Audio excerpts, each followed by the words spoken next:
नमस्कार, मैं हूं आपके साथ पूर्णिमा मिश्रा। हमारे खास कार्यक्रम क्या कहते हैं नरेंद्र मोदी में आज आपको सुनवाएंगे पीएम मोदी का वो ऐतिहासिक भाषण जो उन्होंने 5 फरवरी 2017 को उत्तर प्रदेश के अलीगढ़ में दिया। अपने भाषण में प्रधानमंत्री ने कहा कि हमारी सरकार ने भ्रष्टाचार के खिलाफ एक बहुत बड़ी लड़ाई छेड़ दी और किसी को भी बद इरादे से परेशान किए बिना भ्रष्टाचार के खिलाफ लड़ाई कैसे लड़ी जाती है, ये केंद्र सरकार ने करके दिखाया है। देखिए, 2014 में जब चुनाव हुआ लोकसभा का, मैं स्वयं प्रधानमंत्री के नाते भारतीय जनता पार्टी का उम्मीदवार था और तब मैं अलीगढ़ आया था, इसी मैदान में आया था। मैं खुद चुनाव लड़ रहा था, लेकिन मैदान आधा भी नहीं भरा था।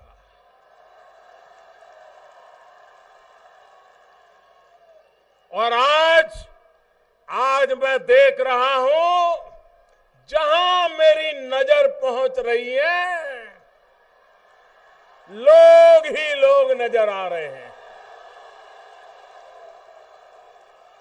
एक प्रकार से ये केसरिया सागर मेरे सामने उफान पर नजर आ रहा है। भाइयों बहनों,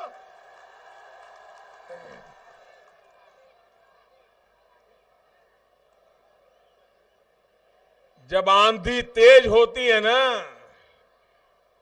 तेज आंधी होती है, तो छोटी उम्र का इंसान भी उस आंधी में टिक नहीं पाता, इसलिए कोई सहारा ढूंढता है। अगल बगल में पेड़ हो तो पकड़ लेता है, कोई खंभा भी नजर आ जाए तो पकड़ लेता है। भाइयों बहनों, इस बार भाजपा की आंधी तेज है कि यहां के मुख्यमंत्री किसी को भी पकड़ लेते हैं। कहीं इस आंधी में खुद ही कहीं उड़ न जाए, बह न जाए, इस चिंता में और लोगों को पकड़ने में लगे हुए हैं। लेकिन ये आंधी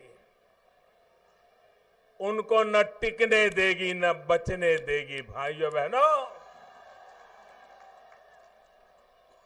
उत्तर प्रदेश की जनता परिवर्तन चाहती है। उत्तर प्रदेश की जनता न्याय चाहती है, न्याय। भाइयों बहनों, खास करके मेरे नौजवानों, मेरी माताएं बहनें, मेरे छोटे कारोबारी, मेरे छोटे छोटे किसान भाई बहन, ये लड़ाई आपके न्याय के लिए लड़ाई है, ये आपको न्याय दिलाने के लिए लड़ाई है।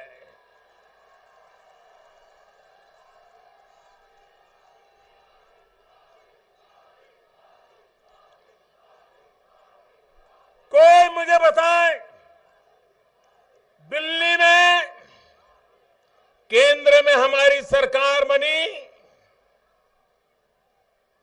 हमने भ्रष्टाचार के खिलाफ एक बहुत बड़ी लड़ाई छेड़ दी।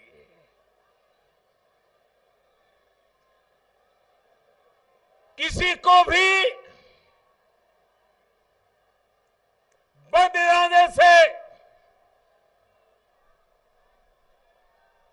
किसी भी प्रकार की परेशानी किए बिना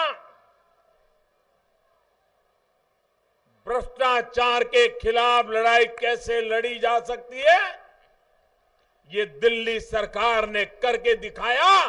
जब से आपने मुझे केंद्र में बिठाया है, एक के बाद एक कदम उठाए हैं। भाइयों बहनों, ये राजनीतिक दल तो पहले भी थे,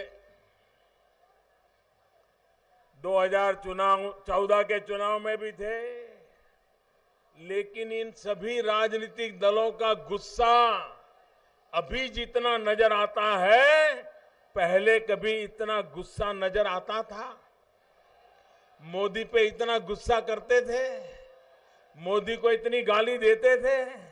ये मिलजुल करके रोज नया फतवा निकालते हैं।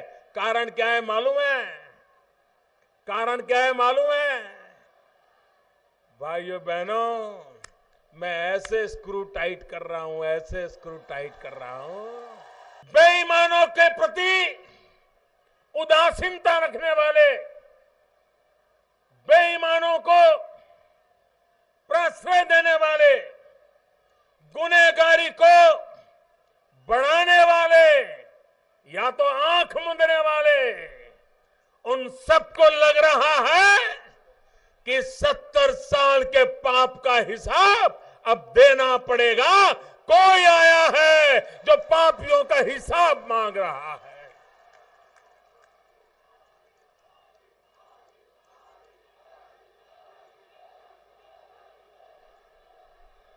भाइयों बहनों, हमने लोगों को जो सरकार से पैसा मिलता है, स्कॉलरशिप का मिलता होगा, बुढ़ापे में पेंशन का मिलता होगा, और सुविधाओं के लिए मिलता होगा, दिव्यांगजनों को मिलता होगा, वृद्ध माताओं को मिलता होगा। हमने सिर्फ कहा कि बैंक में अकाउंट खोलो और आधार के द्वारा उनको पैसे दो। भाइयों बहनों, ऐसी जगह ध्यान में आई है, ऐसे राज्यों के नाम सामने आए हैं कि जहां बेटी कभी पैदा ही नहीं हुई थी, लेकिन उसका विधवा का पेंशन लिया जाता था। ये चोरी है कि नहीं है? ये गरीब के पैसे लूटने का तरीका है कि नहीं है? हमने आधार और जनधन अकाउंट के द्वारा लोगों को सीधे पैसे देना शुरू किया। अलग अलग योजनाएं अभी तो शुरुआत की है, लेकिन करीब 40,000 करोड़ रुपया, आप कल्पना कर सकते हैं भाइयों बहनों, 40,000 करोड़ रुपया जो हर वर्ष सरकार की तिजोरी से ये चूहे आकर के चुपचाप खा जाते थे, वो 40,000 करोड़ रुपया बचा लिया। ये 40,000 करोड़ गरीब के काम आएगा कि नहीं आएगा? गरीब का भला होगा कि नहीं होगा? मध्यम वर्ग के लोगों का भला होगा कि नहीं होगा? नौजवान के लिए रोजगार बढ़ाएगा कि नहीं बढ़ाएगा? पहले क्या होता था? जो पहुंच पाते थे वो मार ले जाते थे। इन सारी चीजों को मैंने रोक लगा दी। तो मुझ पे गुस्सा होगा कि नहीं होगा? मुझ पे नाराजगी होगी कि नहीं होगी? मोदी को पराजित करने लिए सारी जमावड़े करेंगे कि नहीं करेंगे? भाइयों बहनों, ये लोग सिर्फ चुनाव जीतने के लिए इकट्ठे नहीं आए हैं, ये इसलिए इकट्ठे आए हैं कि अगर अलग अलग रहे और मोदी का राज्यसभा में भी बहुमत हो गया। भाइयों बहनों, उत्तर प्रदेश में बिजली का हाल ये है कि लोग अंदर अंदर बातें करते हैं।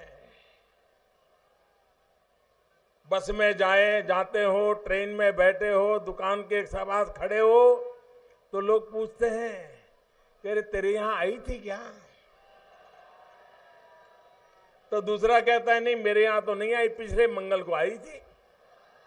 तो बोले हमारे यहां तो 3 दिन से आई ही नहीं है।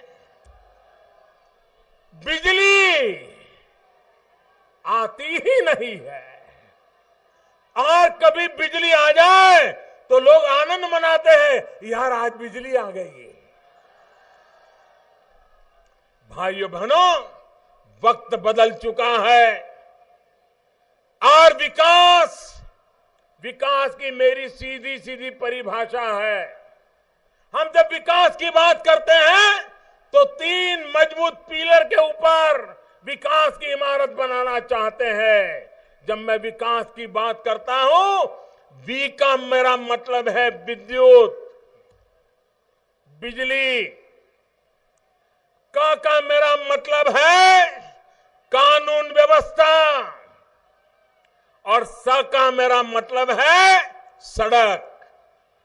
विकास यानी विद्युत, कानून व्यवस्था, सड़क, इन 3 मजबूत पिलर के ऊपर विकास की भव्य इमारत बनाई जा सकती है। अगर बिजली ही नहीं है तो अलीगढ़ के कारखाने बंद होना बड़ा स्वाभाविक है। अलीगढ़ के नौजवानों को रोजगार के लिए अलीगढ़ छोड़ करके शहरों की झुग्गी झोपड़ी में जीने के लिए मजबूर होना बहुत स्वाभाविक है। और इसलिए भाइयों बहनों, केंद्र में भारतीय जनता पार्टी की सरकार ने, आपने मुझे प्रधानमंत्री बनाया है, उत्तर प्रदेश की जनता ने मुझे प्रधानमंत्री बनाया है। हमने देश के अंदर नौजवान अपने पैरों पर खड़ा हो, इसलिए मुद्रा योजना ले आए।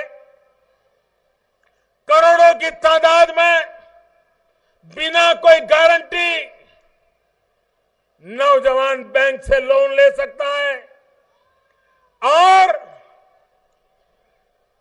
लाखों करोड़ों रुपया, कम रकम नहीं, करोड़ों नौजवानों को लाखों करोड़ों रुपया हम दे चुके हैं और एक एक नौजवान अपने पैरों पर खड़ा है, जो दूसरे को रोजगार देने की ताकत पे अब आगे बढ़ रहा है। एक जमाना था सामान्य मानवी को 2000, 5000, 10,000 रुपया चाहिए तो साहूकार से यहां लेने जाना पड़ता था और उसका परिणाम यह होता था कि साहूकार इतना ब्याज लेता था, गरीब, मध्यम वर्ग, निम्न मध्यम वर्ग का मानवी ब्याज देते देते थक जाता था।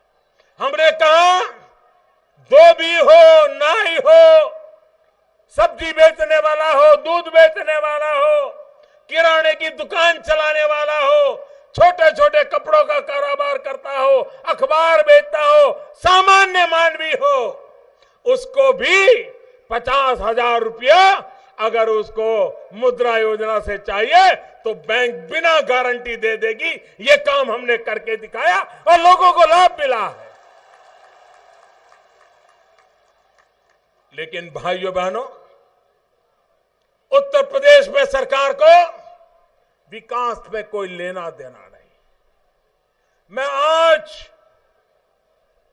उत्तर प्रदेश के नौजवानों को विश्वास दिलाना चाहता हूं।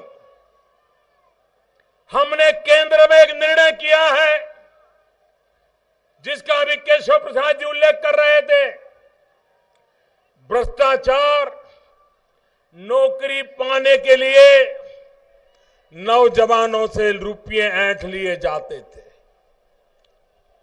इंटरव्यू कॉल आता था, उसको भी पता था कि रिटन एग्जाम तो पास कर लिया, लेकिन इंटरव्यू तो पास करना होगा, तो किसी की सिफारिश लगेगी, किसी की पहचान लगेगी।